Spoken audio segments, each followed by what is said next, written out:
ಕೆಲಸದಿಂದ ತೆಗಿಬೇಕು ಅಂದ್ಬಿಟ್ಟು ಆದೇಶ ಮಾಡಿದ ಮೇಲೆ ನಾವು ಕರ್ನಾಟಕ ಮಾನ್ಯ ಉಚ್ಚ ನ್ಯಾಯಾಲಯದಲ್ಲಿ ರಿಟರ್ಜಿ ಸಲ್ಲಿಸಿ ಅವ್ರನ್ನ ಯಾವುದು ಕೆಲಸದಿಂದ ತೆಗಿಬಾರ್ದು. ಅವರು ಈಗಾಗಲೇ ವಯಸ್ಸಾಗಿದೆ, ಕೆಲವರು ಎಲ್ಲ ಮದುವೆಯಾಗಿ ಸೆಟ್ಲ್ ಆಗಿದ್ದಾರೆ.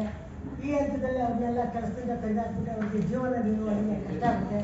ಅದರಿಂದ ಅವ್ರ ಕೆಲಸನ ಕಾಯಂಗೊಳಿಸಿ ಅವರಿಗೆ ಬರಬೇಕಾದಂಥ ಅರಿಯರ್ಸು ಮತ್ತು ಅವರಿಗೆ ಗೌರವಧನ 6,000 ಕೊಡ್ತೀವಿ ಅಂತ ಹೇಳಿದ್ರು. 2018 ಅವರಿಗೆ ಗೌರವಧನ ಆಗಲಿ, ಆಮೇಲೆ 1,000 ರೂಪಾಯಿ ಮಾಸಿಕವಾಗಿ TADA ಕೊಡ್ತೀವಿ ಅಂದಿದ್ರು, ಅದು ಕೂಡ ಕೊಟ್ಟಿರಲಿಲ್ಲ. ಅದನ್ನೆಲ್ಲ ನಮಗೆ ಪಾವತಿಸಬೇಕು ಮತ್ತು ಅವ್ರಿಗೆ ಸೇವೆನ ಕಡ್ಡಾಯಗೊಳಿಸಬೇಕು ಅಂದ್ಬಿಟ್ಟು ನಾವು ಮಾನ್ಯ ಹೈಕೋರ್ಟಿನಲ್ಲಿ ರಿಟ್ ಅರ್ಜಿ ಸಲ್ಲಿಸಿದ್ವಿ. ಮಾನ್ಯ ಉಚ್ಚ ನ್ಯಾಯಾಲಯ ಅರ್ಜಿ ಪುರಸ್ಕರಿಸಿ ತಾತ್ಕಾಲಿಕ ತಡೆ ಆಗಲಿ. ಈಗ ಯಾರು ಕೆಲಸ ಮಾಡ್ತಾ ಇದ್ದಾರೆ, ಈಗೇನು ಹೈಕೋರ್ಟ್ಗೆ ಈಗ ಸುಮಾರು 150 ಅಭ್ಯರ್ಥಿಗಳು ಅರ್ಜಿ ಸಲ್ಲಿಸಿದ್ವಿ, ಅವ್ರನ್ನ ಯಾರು ಕೆಲಸದಿಂದ ತೆಗಿಬಾರ್ದು, ಅವ್ರನ್ನ ಮುಂದುವರಿಸಬೇಕು ಅಂತಂದ್ಬಿಟ್ಟು ಆದೇಶ ಮಾಡಿದ್ರು.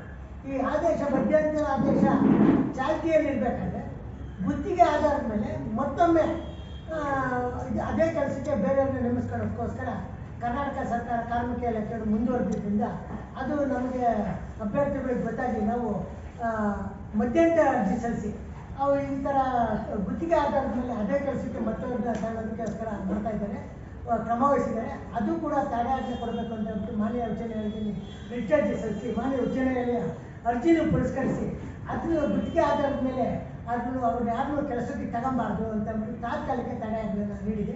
ರಂಗಸ್ವಾಮಿ ಅಂತ ಕಾರ್ಮಿಕ ಇಲಾಖೆಯಲ್ಲಿ ಕರ್ನಾಟಕ ಕಟ್ಟಡ ಮತ್ತು ಇತರ ನಿರ್ಮಾಣ ಕಾರ್ಮಿಕರ ಕಲ್ಯಾಣ ಮಂಡಳಿನಲ್ಲಿ 2018 ಕೆಲಸ ಮಾಡ್ತಾ ಇದ್ದೀವಿ. ಕಾರ್ಮಿಕ ಬಂಧು ಸ್ವಯಂ ಸೇವಕರಾಗಿ ಕೆಲಸ ಮಾಡ್ತಿದ್ದೀವಿ.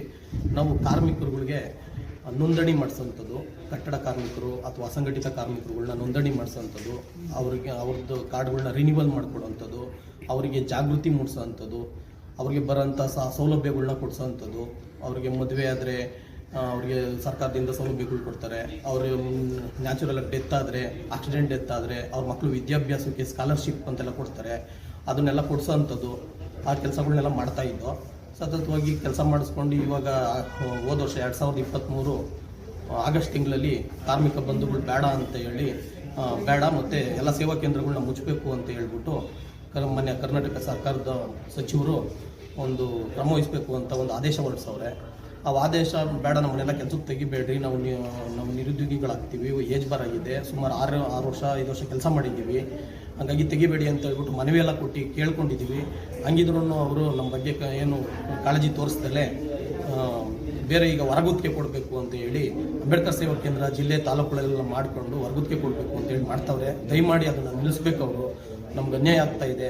ನಮ್ಮ ಬಡವರು ನಾವೆಲ್ಲ ಕಾರ್ಮಿಕ ಬಂಧುಗಳನ್ನ ಮತ್ತೆ ಕೆಲಸಕ್ಕೆ ಅವ್ರನ್ನ ಪರ್ಮನೆಂಟ್ ಮಾಡಬೇಕು, ನಮ್ಗಳಿಗೊಂದು ಜೀವನಕ್ಕೆ ಆಧಾರ ಮಾಡಿಕೊಡ್ಬೇಕು ಅಂತೇಳಿ ಈ ಮೂಲಕ ನಾವು ಅವ್ರನ್ನ ವಿನಂತಿ ಮಾಡ್ಕೊತೀವಿ.